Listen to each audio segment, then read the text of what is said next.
up, we're now getting an update on the fundraiser for an independent autopsy for Stephen Smith, a teen whose death has connections to the Murdaugh family. According to the website, more than $44,000 have been raised. The goal had been $15,000, so just incredible support.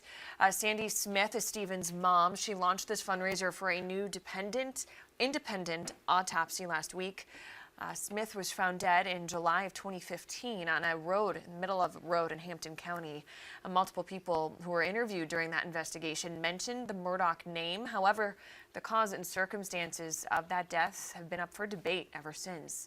The South Carolina Law Enforcement Division opened the investigation into Smith's death in 2021. They reopened it after the death investigations of both Maggie and Paul Murdaugh.